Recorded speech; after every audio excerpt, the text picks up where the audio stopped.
No matter who you're skip tracing with, in terms of the order of phone numbers works the same. The top 3 to 4 will always be the most accurate. So if you've been somebody that has always uploaded 10 phone numbers on their contacts, I want you to give it a try where you upload only 3 to 4 and watch your connectivity skyrocket. Hey guys, welcome to BatchTV. My name's Landree Morby, and in this video, I'm going to be sharing some simple yet very effective ways you can boost your connectivity when dialing your contacts in BatchDialer. Check this out.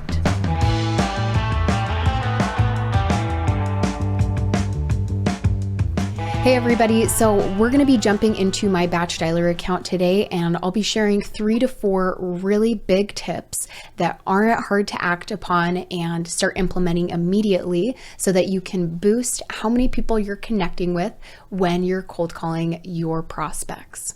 So the very first tip that I want to share is make sure you have enough phone numbers. We want to make sure that before we actually start reaching out to all of our contacts, that we have a good buffer, that we have enough phone numbers to be simultaneously rotating through so that our phone numbers aren't getting flagged quickly by the phone providers like T-Mobile, Verizon, AT&T, etc. So we're going to drop this link down in the description so that you guys can take advantage of it through this third party that's a simple calculator that can give you a lot of confidence in how many phone numbers you should have. So coming over here to this third party, it's going to take you to a screen and ask you to enter your estimated daily dials for your outbound campaign. Now with this, think about how many phone numbers you usually have on your contacts. And I'm going to share another tip about that later. But let's say that I have 50 people to call, for example, to keep this straightforward. Let's say all 50 of my contacts have 3 phone numbers. So that would be 150 dials that I'm planning on making. But on top of that, what if I miss a few people? They call me back and I call them back, and we miss each other a few times throughout the day. So that's going to be more and more dials, and you want to be adding that buffer.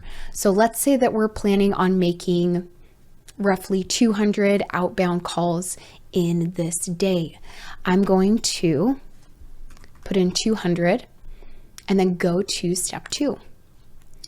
So this is where you're going to add where you're actually calling into. So if you're in multiple markets or you're calling people from all over the United States, go ahead and click on all of those. I'm just going to add Arizona for this and then click Generate Local Presence Set.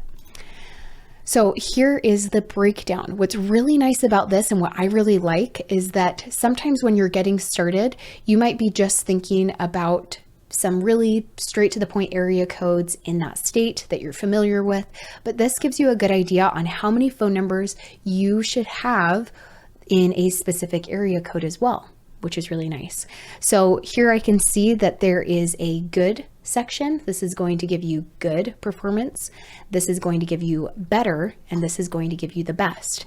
So for my 200 dials in the day that I'm planning on making, I would want, if I wanted the best overall performance in terms of having enough, having a buffer, making sure that there is enough room so that my phone numbers aren't getting flagged super quickly, I would plan to have 9 phone numbers. So overall, this is just such a valuable resource. I hope all of you guys take advantage of this to make sure that you have enough phone numbers. Now, if you're a BatchDialer user, you can actually go to the blue and white B in the bottom left-hand corner and visit the Help Center.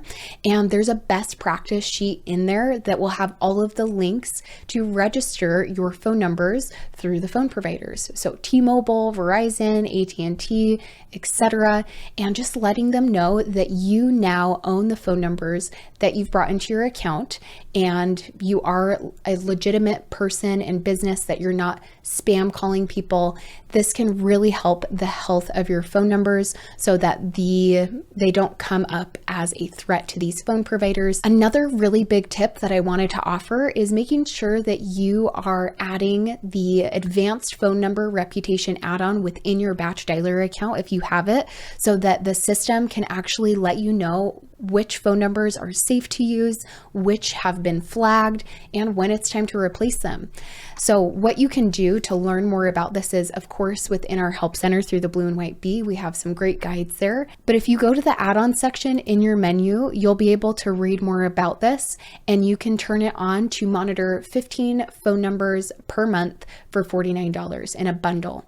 So really nice being able to do this, where when we actually have that turned on our phone numbers and we've activated that, then we can hover over the little reputation shield here to see which phone providers, if any, have flagged this phone number.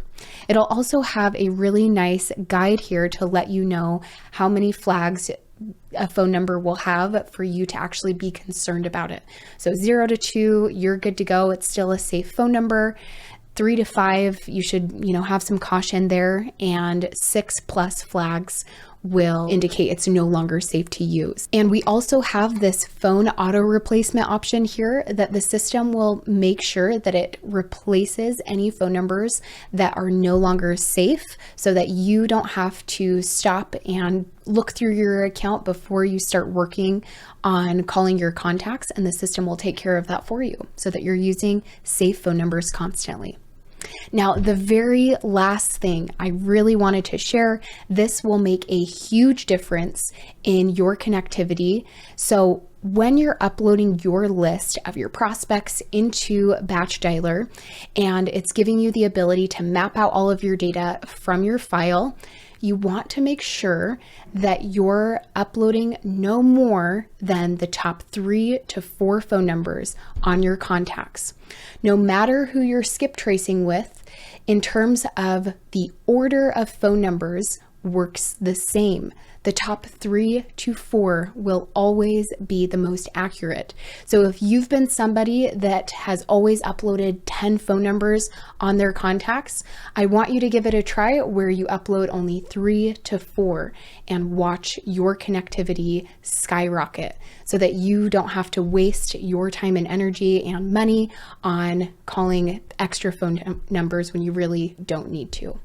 So coming into my contact section within BatchDialer, I'm going to go to my contact list, and we're going to import contacts. So it's going to bring me to a page where I can either drag and drop my file if it's ready to go, or I can click on this to find it in my computer files, which I'm going to do. And I'll show you my file too and how that's laid out. So grabbing my file, I have a list of tax defaulted properties in Phoenix, Arizona that I'm wanting to upload. It's going to do its very best to match my file up with BatchDialer.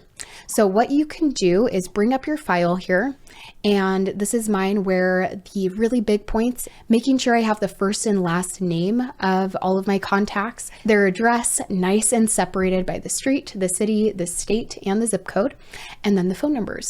So I'm going to be focusing on, in this example, just the top 3 phone numbers. I would say the top 3 to 4 is going to be the best place for you to spend your time. So in BatchDialer, you can see it's done a pretty good job at mapping all of my information here on all of my contacts, like their mailing address, their first and last name, making sure that it's done it properly. If you notice an error in where BatchDialer matched a piece of data, just open up the bubble for the destination fields and match it up with the correct one. Now, everything looks correct other than it has too many phone numbers for what I'm wanting to do. And I'm just going to do not import for 4 and 5. So now that that's done, I'm going to scroll to the bottom and click next. Here I can name my file or my list when it's uploaded into my account. Phoenix, Arizona tax default is what I'll leave it at. I can assign it to a campaign if I already have something set up. And then you'll have import behavior, which is just for if this list has any duplicates that I already have in my BatchDialer account, I can either tell the system to reject any duplicates, I can tell the system to keep old data if it finds duplicates, or to keep the new data of if there are any duplicates. So that's up to you. And then the system will automatically and always remove any litigators, any duplicates. You can choose to scrub your company DNC, making sure you're not re-uploading people that have already told you to not call them back. Scrub the federal DNC, up to you, and scrub mobile. Once done, you'll click submit. So just to put all of this together, and keep in mind there's way more best practices that you can learn about. If you're a BatchDialer user, go to the Help Center and check those resources out. But make sure you have enough phone numbers to cover your calls for the day. Register them with the phone providers like AT&T, Verizon, T-Mobile, etc., to let them know that you are an actual person making calls to your contacts. Get the advanced phone number reputation add-on so you can have confidence in using the safest phone numbers. And if you've been a person that has used 10 phone numbers on each of your contacts when uploading your list, I really challenge you to try uploading only 3 to 4 and watch your connectivity skyrocket. I hope these tips and tricks were helpful and that you're excited to implement some of these things that I went over today. If you have any questions at all, drop them in the comments below. Reach out to our support, and remember to subscribe to our channel, hit that like button and that notification bell so we can keep creating you great educational content for free.